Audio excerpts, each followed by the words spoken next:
Di samping sholat ini tidak hanya menghapus dosa, tetapi juga mencegah pengamalnya terjatuh kepada perbuatan kemaksiatan.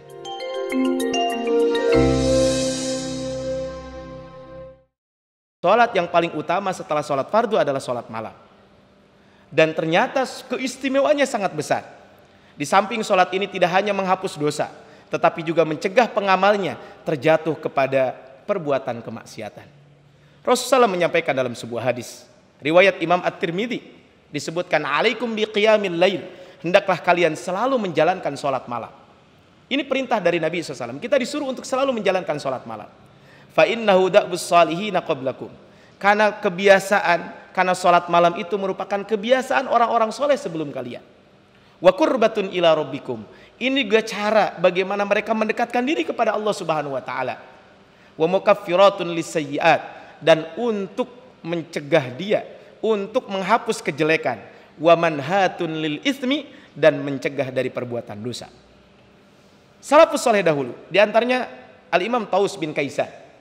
Beliau itu kalau berkunjung, beliau ini pernah kalau berkunjung ke satu rumah, dan ketika berkunjung sebelum sholat subuh, ketika beliau berkunjung kalau sholat subuh ketika ngetok pintu, kemudian menemui tuan rumah itu masih tertidur, maka beliau mengatakan, aku tidak menyangka bahwa ada orang tidur menjelang subuh.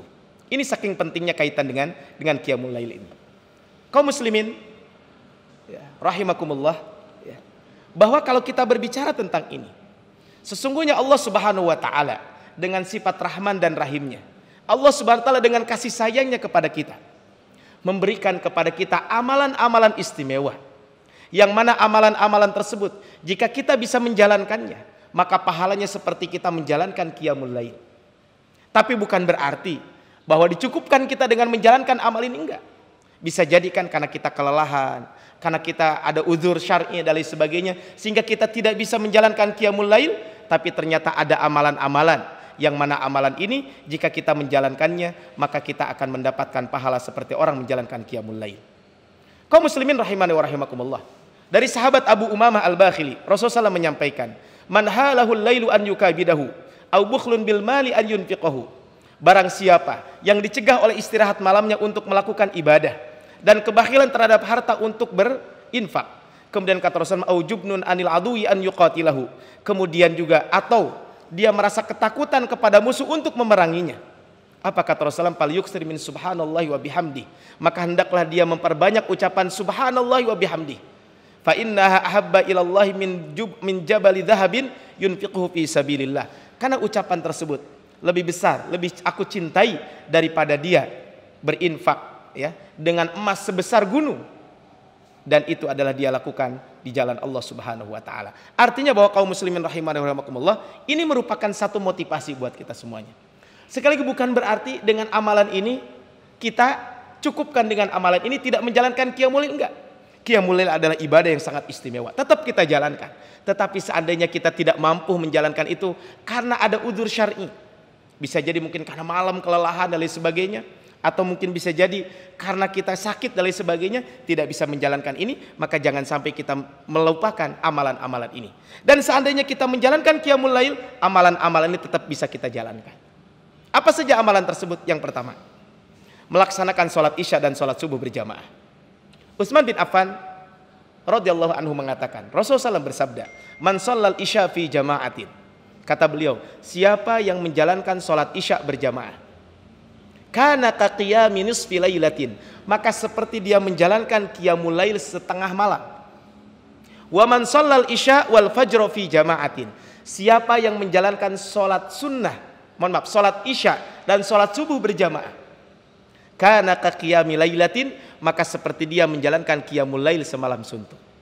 Bisa dibayangkan, ini adalah satu amalan yang sangat istimewa, sehingga pantas orang-orang munafik itu dahulu, kata Rasulullah, adalah disampaikan sholat yang paling berat buat orang munafik dua sholat, sholat isya dan sholat subuh. Kenapa? Karena dhafud dafi, daya dorongnya itu lemah. Orang munafik sholat supaya dipuji, sedangkan sholat isya dan sholat subuh zaman dahulu tidak ada lampu dan lain sebagainya. Gimana dia mau sholat subuh? Gimana mau sholat isya? Kemudian yang kedua adalah quwwatul mani, halangannya kuat. Karena waktu subuh, waktu isya itu kan waktunya kita istirahat. Apalagi mungkin di hari-hari ini dengan udara dingin dan lain sebagainya, malamnya hujan, sangat cocok untuk tidur. Tetapi karena dorongan keimanan, kita bisa menjalankan sholat tersebut. Kata Rasul, barang siapa yang sholat isya berjamaah seperti melaksanakan qiyamul lail setengah malam. Dan barang siapa yang melaksanakan sholat isya dan sholat subuh berjamaah seperti dia menjalankan sholat qiyamul lail semalam suntuk. Hadis riwayat Imam Muslim. Kemudian yang kedua, dengan kita melaksanakan sholat 4 rakaat sebelum sholat zuhur. Jadi sholat sunat sebelum 4 rakaat sebelum sholat zuhur. Ini kan termasuk sholat sunat rawatib. Artinya sebelum ada 12 rakaat yang harus kita jaga, yaitu 2 rakaat sebelum 2 rakaat sebelum subuh, 4 rakaat sebelum zuhur, 2 rakaat setelah zuhur, kemudian 2 rakaat setelah maghrib dan 2 rakaat setelah isya. Siapa yang menjaga 12 rakaat ini, maka kata Rasul, Allah akan bangunkan buat dia rumah di surga. Nah, kaitan dengan sholat 4 rakaat sebelum zuhur ada keistimewaan lain.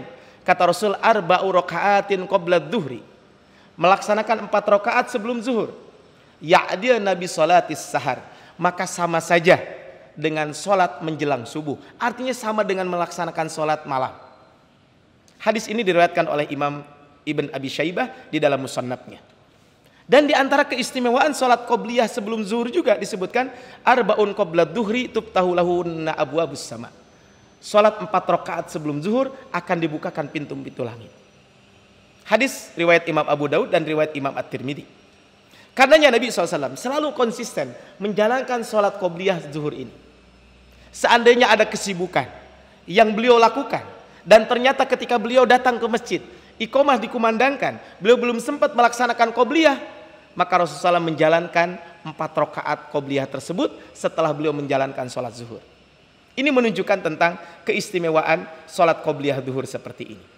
Kemudian yang ketiga adalah dengan menjalankan sholat tarawih berjamaah bersama imam sampai selesai. Insya Allah sekitar 2 bulan lebih ya, kita akan menjalani ibadah Ramadan. Nah biasanya kan sholat tarawih itu ramai di awal, di ujung sepi. Atau kadang tarawih itu dia tarawih kemudian belum selesai udah pulang duluan.